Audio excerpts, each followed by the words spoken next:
रोज़ाना वाक़या सुनने के लिए चैनल को सब्सक्राइब ज़रूर करें।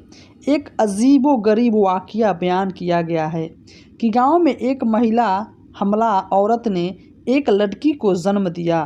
तो उस औरत ने अपने गुलाम से कहा कि कहीं से आग तलाश करके ले आओ।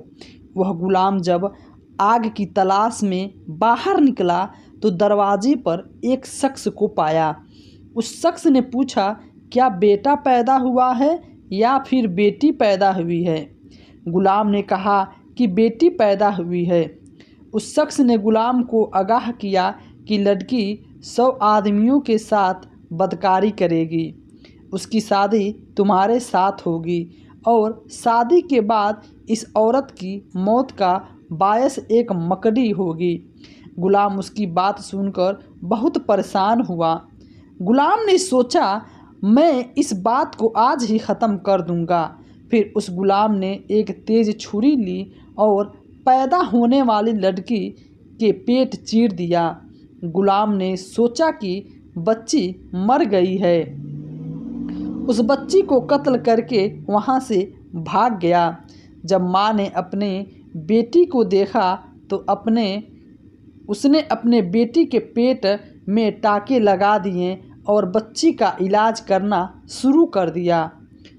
वक्त के साथ साथ लड़की का जख्म भर चुका था। वक्त गुजरने के साथ साथ वो लड़की जवान हो गई और यह लड़की बहुत हसीन जमील थी। जब लड़की जवान हुई तो उसको जानकारी की लत लग गई। जो गुलाम यहाँ से भाग गया था वह समंदर के पार चल गया था। उसने अपने पेट पालने के लिए वहाँ जाकर कामकाज शुरू कर दिया। कई सालों बाद उसके पास सारी दौलत आ चुकी थी तो वह गुलाम अपने गांव फिर वापस आ गया। यह गुलाम एक बुढ़िया से मिला और उस बूढ़ी औरत से कहा कि मुझे कोई हसीन जमील औरत से शादी करा दो, मैं इसका मुआवजा आपको अता कर दूंगा। वह बुढ़िया उस लड़की के पास गई तो वह लड़की भी निकाह के लिए राज़ी हो गई। जब निकाह करके वह गुलाम उस लड़की को अपने घर ले गया, मियाँ बीबी में हद से ज़्यादा प्यार और मोहब्बत था। एक दिन उसकी बीबी ने अपने शौहर से दरियाफ्त किया कि तुम कौन हो और कहाँ से आए हो। गुलाम ने अपनी बीबी को सारा किस्सा बयान किया कि मैं कई साल पहले एक गांव के एक घर में गुलामी करता था। मैं एक बच्ची का पेट चीर दिया था, उसकी वजह से मैं यहाँ से भाग गया था। फिर कई साल बाद मैं यहाँ दोबारा वापस आया हूँ। फिर मेरी शादी आपके साथ हो गई। उसकी बीबी ने कहा, जिस बच्ची के पेट काटकर आप यहाँ से फरार हो चुके थे वह बच्ची मैं ही हूँ। शौहर को अपनी बीबी की बातों पर यकीन नहीं हो रहा था। फिर उसकी बीबी ने पेट से कपड़ा उठाया और अपने शौहर को वह निशान दिखाया। यह सब कुछ देखने के बाद उसको यकीन हो गया था कि वही लड़की है। फिर गुलाम ने कहा, अगर तू वही लड़की है तो तेरी और एक बात भी मुझे पता है। लड़की ने पूछा, वह क्या बात है?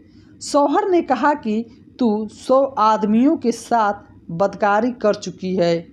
उस लड़की ने कहा, तुम सच कह रहे हो कि मैं बहुत सी आदमियों के साथ बदकारी कर चुकी हूँ। शौहर ने कहा, मुझे तेरी एक और बात का भी इल्म है कि तेरे मौत का सबब एक मकड़ी बनेगी। शौहर कहने लगा कि मुझे तुमसे बेपनाह मोहब्बत है, इस वजह से मैं तुम्हारे किए हुए सारे जिन्नाह माफ़ करता हूँ, लेकिन अब मैं चाहता हूँ कि तुम्हारी मौत ना हो। एक खूबसूरत सा महल तैयार करवा देता हूँ, तो उस महल में ही आराम से ज़िंदगी गुजर बसर करना, ताकि कीड़े मकोड़े वहाँ तक ना पहुँच सके। शौहर ने खूबसूरत सा महल तैयार किया। ऐसा खूबसूरत महल कैसे कमरा ऐसा खूबसूरत महल कि जिसके कमरे में मकड़ी जाने का सवाल भी पैदा ना हो। एक दिन दोनों मियाँ बीवी बैठे हुए थे कि अचानक उन्हें छत पर एक मकड़ी नज़र आई। लड़की ने मकड़ी को देखते ही कहा, यह मकड़ी मेरी जान लेने के लिए यहाँ आई है। अच्छा यह बात है, मैं इसको ही मार देती हूँ। बीबी ने अपने गुलाम को हुक्म दिया कि उस मकड़ी को जिंदा पकड़कर मेरे पास लाया जाए। गुलाम ने मकड़ी को पकड़ लिया और लकड़ी के सामने पेश कर दिया। लड़की ने उस मकड़ी को पाँव के तले मसल दिए, मार दिए।